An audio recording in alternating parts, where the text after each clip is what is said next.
Personne ne m'a cru lorsque j'en ai parlé il y a 15 ans. Mais je sais ce que j'ai vu.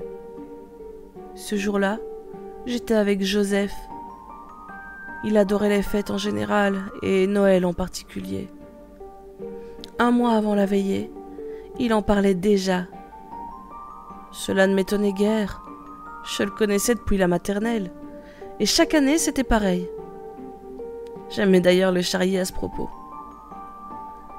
Il était émerveillé par tout ce qui concernait Noël. Son origine chrétienne et païenne à la fois. La façon dont la légende du Père Noël était née, de l'imagination d'un publicitaire pour une marque de soda. Les décorations, etc. Quand il en parlait, ses yeux s'illuminaient et il avait l'air d'être l'enfant le plus heureux du monde. Mais, il y a 15 ans, il a disparu sans laisser la moindre trace. C'était le 23 décembre. Autant vous dire que notre petite communauté n'a jamais connu de pire réveillon. Il avait à peine 10 ans quand c'est arrivé. Tout le monde a pensé à un enlèvement. Mais moi, je sais ce qui s'est passé, j'étais là. Joseph n'a pas été kidnappé. Enfin, du moins pas au sens habituel du terme, ni par le genre de ravisseur que l'on pourrait imaginer. Nous jouions dehors dans la neige à l'orée du bois. Nous aimions beaucoup cet endroit. Là, pas de traces de voitures, de chaleur urbaine qui faisait fondre la neige prématurément. Pas d'adultes pour nous sermonner. Tandis que nous faisions un bonhomme de neige aux formes très féminines, il entama son sempiternel discours sur les fêtes de fin d'année. Je remis mes gants et fis mine de partir. Je me dirigeais vers le petit morceau de forêt qu'il fallait traverser pour rentrer chez nous. Les appels de Joseph, pour me faire changer d'avis, me faisaient rire. Cependant, j'étais étonné qu'il ne me suive pas. J'ai donc fait demi-tour, pour lui dire que je déconnais, mais qu'il était temps de rentrer, que le soleil n'allait pas se tarder à se coucher. J'ai tout vu, mais je n'ai pas osé bouger. J'étais trop jeune. 2 hommes de petite taille, habillés de la couleur des sapins environnants, et un grand homme corpulent, en manteau grenat, tenait fermement mon ami qui se débattait de toutes ses forces. La main du plus grand barrait sa bouche, afin d'en étouffer les cris. D'où était-il venu? L'endroit était dégagé, hormis le bois. Je ne les avais ni aperçus ni croisés. Je n'étais parti que quelques minutes. Joseph avait perdu connaissance. Ils l'ont mis dans un énorme sac de jute. C'est à ce moment que j'ai aperçu un étrange véhicule. Il n'avait pas de roues, mais des lames, comme une luge ou un traîneau. Ils chargèrent Joseph à bord et montèrent à leur tour, tandis que je regardais, complètement tétanisé. Le plus grand se tourna vers moi. Sous son bonnet, je pouvais voir des cheveux blancs, des sourcils broussailleux et une énorme barbe, eux aussi de la couleur de la neige. Je le reconnus immédiatement. Cette vision eut pour effet de me sortir de ma léthargie, et je m'enfuis en courant, aussi vite que je pus. J'ai tout raconté. Personne ne m'a cru.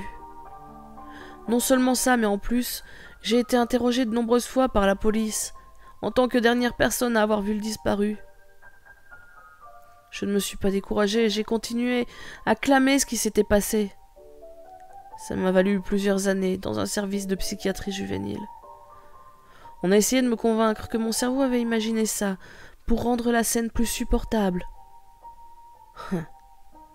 Comment cela aurait-il pu être moins douloureux que de voir un personnage dont la légende parle en termes élogieux, le voir kidnapper quelqu'un? Mais cette fois, tout va changer.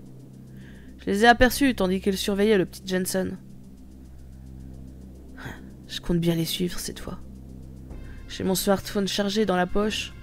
Comme ça, je pourrai prendre des photos et prouver à tous que je ne suis pas fou. Je n'ai eu aucun mal à les trouver. et ils sont de nouveau à la lisière du bois. Alors que le traîneau se met en branle, je sprinte pour les rattraper. Je n'ai que le temps de saisir un patin avant que le véhicule s'élève dans les airs. Mes pieds quittent le sol. Je ne dois surtout pas lâcher. Un portail lumineux s'ouvre dans le ciel et le traîneau s'y engouffre. À peine ai-je traversé que je lâche prise et m'effondre dans la neige. Heureusement, je ne suis pas blessé. Mais je les ai perdus de vue et j'ignore où je me trouve. Il fait entre chien et loup. Soudain, une lueur apparaît au loin. Je décide de la suivre. Après avoir traversé quelques buissons, j'assiste à une scène de cauchemar. Je m'accroupis pour ne pas me faire repérer. À quelques mètres de moi, se trouve une dizaine d'enfants, ligotés et nus. Ils pleurent. Une dizaine d'êtres de petite taille s'assemblent autour d'eux. J'utilise le terme « être » car je suis pas persuadé de leur humanité. Ils arborent des faces déformées, de longues oreilles pointues. L'homme au manteau grenat s'avance au milieu d'eux et lève le bras gauche. Je vois qu'il porte des moufles assorties à ses vêtements. Je dois pas me laisser distraire par des détails aussi insignifiants. Je dois me concentrer. Je sors mon portable pour avoir des preuves. Un des enfants est choisi et apporté au pied de celui qui semble être leur chef. Je pointe l'objectif en direction de la scène. L'homme grassouillé abat brutalement la main. À ce signal, les êtres difformes se jettent sur les enfants. Commence alors une véritable boucherie. J'entends les hurlements déchirants et macabres des enfants, tandis que des centaines de dents se plantent dans leur chair. Le chef arrache un membre à la petite fille qui se trouve devant lui, puis le porte à sa bouche. Je ne peux réprimer un hurlement devant cette horreur. Me rendant compte de mon erreur, je plaque les mains sur ma bouche en lâchant le smartphone. Et il est déjà trop tard. Ils m'ont vu.